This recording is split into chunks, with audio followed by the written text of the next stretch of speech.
देश की तमाम खबरों के साथ हम आपके समक्ष आ चुके हैं। कई लेटेस्ट अपडेट्स आज इस बुलेटिन में हम आपके साथ साझा करने वाले हैं। देखिए, बड़ी बात तो ये है कि 18 नवंबर को सीएम सुक्खू की अध्यक्षता में कैबिनेट बैठक होने वाली है। क्या महत्वपूर्ण एजेंडाज इसमें रहेंगे, इससे संबंधित अपडेट हम आपको देंगे। एनटीटी भर्ती से जुड़ी बड़ी अपडेट हम आपके लिए इस बुलेटिन में लेकर आए हैं और पेपर लीक मामले से संबंधित जानकारी भी देंगे। विशेष तौर से वो पोस्ट कोड जो कि विजिलेंस जांच के दायरे से बाहर है, उन्हें लेकर अब यहां जल्दी ही फैसला होने वाला है। कब और किस समय ये अपडेट लेकर आए हैं। डॉक्टर्स की एक ऐसी कैटेगरी है जिन्हें पिछले 2 से 3 महीने से लगभग 30,000 का नुकसान हो रहा है। ये कौन सी कैटेगरी है और लापरवाही इसमें किसकी है, ये भी जानकारी हम आपको देने वाले हैं। डे बोर्डिंग स्कूल्स को लेकर कुछ एक मापदंड यहां सरकार की ओर से तय किए गए थे और ये भी घोषणा की गई थी कि जल्दी ही हिमाचल प्रदेश के हर विधानसभा क्षेत्र में डे बोर्डिंग स्कूल्स का निर्माण किया जाएगा। लेकिन ये जो तय किए गए मापदंड हैं वही अब सरकार पर भारी पड़ते हुए नजर आ रहे हैं। किस तरह से, ये भी बारीकी से हम आपके साथ चर्चा करने वाले हैं और जिला परिषद कैडर की बैठक से जुड़ी भी आज नई जानकारी लेकर आए हैं। तो बुलेटिन के अंत तक आप हमारे साथ जुड़े रहिएगा। सबसे पहले शुरुआत शिमला के बड़े हादसे से करना चाहेंगे। दरअसल शिमला के चौपाल क्षेत्र में ये बड़ा हादसा पेश आया है और ये सेना में कार्यरत था व्यक्ति जिसकी मौत हो गई है। ये दिवाली के दौरान ही हादसा पेश आया। रात के समय ये व्यक्ति अपने भतीजे के साथ गांव की ओर अपने जा रहा था। शिमला से चौपाल की ओर ये बढ़ रहे थे कि वहीं चौपाल की सड़क में बिल्कुल नर्सरी नामक स्थान पर यह हादसा पेश आ गया। कार इनकी अनियंत्रित हो गई और 30 फीट नीचे जा गिरी है। मौके पर ही जो सेना में कार्यरत व्यक्ति था उसकी मौत हो गई। महज उम्र अभी 34 वर्ष की बताई जा रही है और नाम इनका दिनेश था। दूसरी ओर जो इनका भतीजा था वो बुरी तरह से घायल हो गया है, जिसका नाम आदित्य है। ये अभी एक तरह से बच्चा ही था, यानी कि 16 से 17 साल की आदित्य की उम्र बताई जा रही है। इलाज इनका अभी अस्पताल में चल रहा है। तीसरी ओर बड़ी बात यह है कि देखिए, 2 गाड़ियां ये दिवाली मनाने के लिए अपने गाँव की ओर जा रही थी। दूसरी गाड़ी में जो दिनेश हैं जिनकी मौत हो गई है, इनके बीवी बच्चे थे, लेकिन वो गाड़ी सुरक्षित रही और एक तरह से मातम में वो तस्वीरें बदल गई परिवार के लिए। कहां तो दिवाली मनाने जा रहे थे और दूसरी ओर देखिए इस तरह का दर्दनाक हादसा पेश आया कि चंद ही मिनटों में मातम में वो तस्वीरें पूरी तरह से परिवार के लिए बदल कर रह गई। तो ये देखिए, चौपाल से संबंधित अपडेट हम आपके लिए लेकर आए थे। अगली बात सांसद प्रतिभा सिंह से जुड़ी करना चाहेंगे जल्दी ही, क्योंकि ये एनएचपीसी अधिकारियों के साथ बातचीत करने वाली हैं।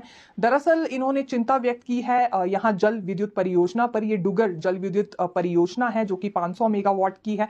इसमें काफी धीमी गति से काम हो रहा है, ये प्रतिभा सिंह की ओर से कहा जा रहा है और ये जल्दी है कि रफ्तार इसमें तेज की जाए निर्माण कार्य को लेकर, जिससे पांगी घाटी के लोगों को भी सहूलियत मिल पाएगी वहां पर, क्योंकि विद्युत समस्या खत्म हो पाएगी।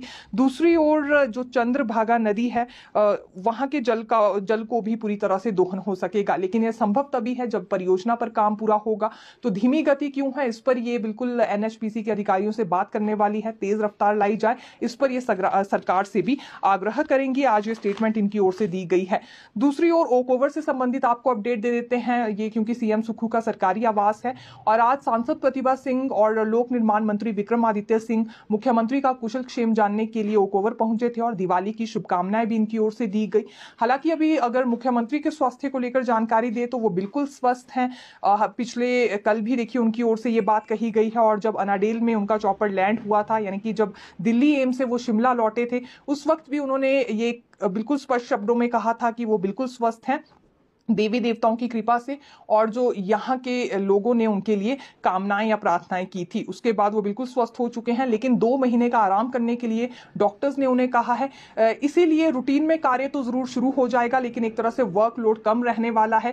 फील्ड दौरे अभी आने वाले दिनों में एक तरह से रोक दिए गए हैं और यही कारण है कि 5 राज्यों में जो विधानसभा चुनाव होने जा रहे हैं उसके प्रचार प्रसार के लिए भी मुख्यमंत्री नहीं जाने वाले हैं, क्योंकि डॉक्टर ने लंबी यात्राएं करने के लिए भी साफ तौर से इनकार किया है। लेकिन हिमाचल प्रदेश के जो भी पेंडिंग काम थे वो जल्दी निपटाए जाएंगे, ये मुख्यमंत्री सुक्खू की ओर से कहा जा रहा है। भले ही वर्कलोड कम रहेगा, लेकिन कोशिश की जाएगी कि जो मसले पिछले काफी समय से हल नहीं हो पाए हैं, प्राथमिकता उन्हें ही अभी दी जाए। और जनता दरबार कब तक होंगे इस पर अभी तक स्थिति स्पष्ट नहीं हो पाई है, क्योंकि आज छुट्टी का दिन भी था। हो सकता है कि अगले कल इसे लेकर कोई फैसला फिर यहाँ पर ले लिया जाए। तो ये अपडेट हम आपके लिए लेकर आए थे सीएम सुक्खू के सरकारी आवास ओक ओवर से जुड़ी भी, कि आज कौन कौन उनसे मिलने वहां पर पहुंचा था और आने वाले दिनों में किस तरह का शेड्यूल मुख्यमंत्री का रहने वाला है, इससे संबंधित अपडेट भी हमने आपको दी है। अब दिवाली की रात पर आना चाहेंगे, क्योंकि आगजनी की घटनाएं कई स्थानों पर पेश आई हैं। 40 के करीब स्थान बताए जा रहे हैं जहां पर आगजनी की घटनाएं पेश आई हैं और बड़ा नुकसान हो गया है। यही एक कारण रहता है कि पहले ही यहां दमकल विभाग की ओर से जवानों की ड्यूटीज लगा दी जाती है, ताकि तुरंत प्रभाव पर वो पहुंचकर आग को काबू में ला सके और बाकी लोगों की जान भी बचा सके। देखिए 1,13,36,000 रुपए का लगभग नुकसान हो गया है। हालांकि दमकल के जवानों ने 51,18,000 रुपए की संपत्ति को राख होने से बचा लिया है, लेकिन 1 करोड़ का आंकड़ा लगभग यहां पार हो चुका है, क्योंकि 40 के करीब स्थान बताए जा रहे हैं जहां पर आगजनी की घटनाएं पेश आई हैं। इसमें कुछ गांव भी हैं, बहुत सारी जगहों पर गौशालाएं भी जलकर राख हो गई हैं, मकानों में भी आग लगने का मामला सामने आया है और पर्सनल व्हीकल्स भी लोगों के जले हैं। मुख्य कारण आतिशबाजी यहां पर मानी जा रही है, क्योंकि देखिए आतिशबाजी जब आप जलाते हैं तो दूर पहुंचकर न जाने वो कितना नुकसान कर सकती है। फिलहाल इसे लेकर अनुमान उस वक्त नहीं लगाया जाता, लेकिन बाद में ही इस तरह का नुकसान सामने आता है। तो ये देखा जा सकता है 1,13,36,000 रुपए फिगर हमारे समक्ष आ गई है। और ये दिवाली की रात लगभग 19 घर बताए जा रहे हैं जहां आग लगी है। 3 के करीब जंगलों में भी आग लगने का मामला सामने आया है और इसके अलावा 3 रेस्क्यू कॉल भी दर्ज की गई है। अंदाजा आप यहां से लगा सकते हैं कि जिला किन्नौर में भी 7 लाख का नुकसान हो गया है। आबादी वहां की कम है और दिवाली का त्योहार वहां उतने जोरों शोरों से भी नहीं मनाया जाता है बाकी जिलों के कंपैरिजन में अगर हम बात करें, लेकिन यहां भी 7 लाख का नुकसान हुआ है, क्योंकि कई ऐसे क्षेत्र हैं जहां पर लोग सावधानी नहीं बरतते हैं और उसके बाद करोड़ों का लाखों का नुकसान हो जाता है। विशेष तौर से उन लोगों को ये नुकसान भुगतना पड़ता है जिनके मकान बुरी तरह से जलकर फिर राख हो जाते हैं।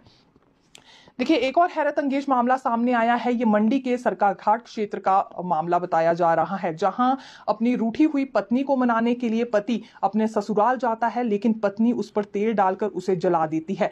ये बहुत ही दरिंदगी भरा मामला हम कहना चाहेंगे। हालांकि अभी पुलिस इस पूरे मामले में जांच कर रही है और जहां व्यक्ति को जलाया गया था वहां से साक्ष्य भी पुलिस ने जुटा लिए हैं। इसके बाद जांच तेज कर ली गई है। अब अगर पूरी घटना पर आए तो जो पति है उनके पिता की ओर से ये पूरी जानकारी दी गई है। पति का नाम नवीन कुमार बताया जा रहा है और नवीन कुमार के पिता का ये कहना है कि कुछ अनबन दोनों पति पत्नी में हो गई थी, जिसके बाद पत्नी अपने मायके चली गई थी और कुछ दिन बाद जब पति भी उसे मनाने के लिए अपने ससुराल पहुंचा तो वहां पत्नी पूजा ने उस पर तेल डाल दिया, सास ने आग लगाई और ससुर और साले ने आंगन में जलते हुए व्यक्ति को फेंक दिया। उसके बाद जो पति नवीन कुमार है, इनके पिता को किसी की फोन कॉल गई, ससुराल से ही कोई स्थानीय व्यक्ति था जिसने ये कहा कि जली अवस्था में व्यक्ति है और जल्दी ही वो उसे अस्पताल ले जाए। जब इसके पिता अपने बेटे को लेने के लिए वहां पहुंचे तो पूरी तरह से व्यक्ति जल चुका था और बीच रास्ते में ही इसने अपना दम तोड़ दिया। फिलहाल पुलिस में शिकायत दर्ज करवाई गई है, लेकिन जांच में क्या कुछ पाया जाता है ये देखना होगा। आखिरकार क्यों इतना बड़ा अत्याचार इस व्यक्ति के साथ किया गया, क्यों इसे जलाया गया, ये इस वक्त का सबसे बड़ा सवाल है। और अब किस तरह की सजा यहाँ पर ससुराल पक्ष को सुनाई जाती है ये भी देखना होगा। हालांकि ससुराल पक्ष ने ऐसा किया क्यों, ये जानकारी अभी तक सामने नहीं आ पाई है। अब देखिए अनाथ बच्चों पर आना चाहेंगे, क्योंकि एक और बड़ी योजना राज्य सरकार की ओर से इन बच्चों के लिए लाई जा रही है। देखिए जहां पहले तय ये हुआ था कि कुछ भूमि इन्हें दी जाएगी ताकि अपना मकान ये बना सके और पूरा खर्चा भी सरकार इनका उठाएगी, वहीं अब सीएम सुक्खू की ओर से ऐलान ये कर दिया गया है कि हिमाचल प्रदेश के जितने भी हाई प्रोफाइल प्राइवेट स्कूल्स हैं वहां पर इन बच्चों को पढ़ने का मौका मिलेगा। लेकिन महज वो बच्चे जो कि एक तरह से मेरिटोरियस स्टूडेंट है या पढ़ाई में अव्वल रहते हैं, उन्हें अब हाई प्रोफाइल प्राइवेट स्कूल में भेजा जाएगा और इनकी फीस का खर्चा सरकार की ओर से उठाया जाएगा। दूसरी बड़ी बात, इन्हें आत्मनिर्भर बनाने के लिए 3 बिस्वा भूमि दी जाएगी और 2 लाख रुपए की आर्थिक सहायता भी प्रदान की जाएगी। बालिका आश्रम टूटीकंडी में मुख्यमंत्री दीपावली मनाने के लिए गए थे अनाथ बच्चों के साथ, वहीं उनकी ओर से यह ऐलान किया गया है। इससे पहले की अगर अपडेट दे तो लगभग 4000 के करीब ऐसे अनाथ बच्चे हैं जिन्हें प्रमाण पत्र दे दिए गए हैं। इसके बाद ये सुखाश्रय योजना का लाभ उठा सकेंगे। इस योजना के तहत कई तरह के लाभ इन बच्चों को दिए जाएंगे, आर्थिक तौर से भी मदद मिलेगी, जेब खर्चा भी इन्हें मिलने वाला है और उच्च शिक्षा भी इन्हें प्रदान की जाएगी सरकार की ओर से। जब तक ये 27 वर्ष के नहीं हो जाते हैं ये सभी लाभ इन्हें मिलने वाले हैं। लेकिन ये एक और बेहतरीन कदम है हाई प्रोफाइल प्राइवेट स्कूल्स में जो कि इन्हें पढ़ाया जाएगा। तो इसकी अनाउंसमेंट भी मुख्यमंत्री की ओर से की गई है जब दीपावली का त्योहार मनाने के लिए वो अनाथ बच्चों के साथ गए थे टूटीकंडी आश्रम। अब आना चाहेंगे करुणामूलक पॉलिसी पर, क्योंकि देखिए जितने भी करुणामूलक आश्रित हैं और